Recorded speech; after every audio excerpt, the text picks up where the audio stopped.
استاذ هاني شكري، اهلا بيك يا فندم. مساء الخير يا استاذ عمرو، ازيك؟ مساء النور، باختصار لو سمحت اتفضل.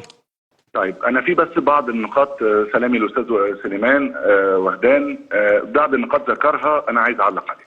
اتفضل. اول حاجه يا فندم، اما دخل النادي في 2014 المجلس بقياده الاستاذ مرتضى كان مديونيه النادي 305 مليون جنيه. النهارده مديونيه النادي تزيد عن مليار ونص، مع احترامي لكل الارقام اللي بتتقال. مليار ونص. ايوه يا فندم.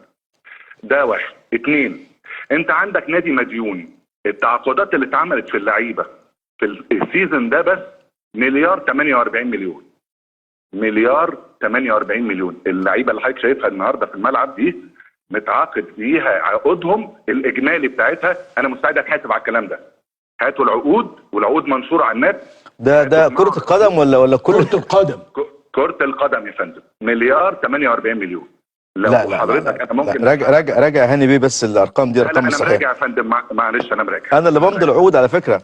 أنا اكتر واحد عندنا عقد يا سليمان بيه. انا ممكن اجيب لك عقد. اتفضل. تمام. بص راجعوا بس العقود، انت عامل عقود 3 سنين و5 سنين للعيبه، بص عليهم الاجمالي بتاعتهم، اجمالي العقود دي والتزام على النادي بقى مليار 48 مليون.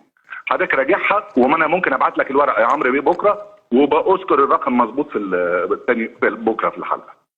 دي حاجه. الحاجه الثانيه، فكره ان انا دايما بقول اللجان اللي جت دي، انا ما كنتش فيهم على فكره يا عمرو بيه. اللجان اللي جت دي انقذت النادي، وخاصه لجنه حسين لبيب اللي اتكلم مع حضرتك من شويه. النادي كان عليه قضايا دوليه مديونيه ب 250 مليون جنيه. هل اللجان هي السبب فيها؟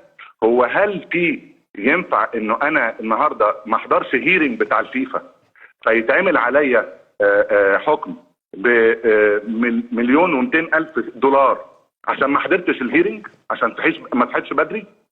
ده اللي كان بيحصل في نادي الزمالك، وده اللي مجلس الاداره اللي كان بيعمله. طب استاذ هاني معلش بس عشان الوقت خلاص، فهمت نقط حضرتك. شكرا ليك فندم، شكرا ليك.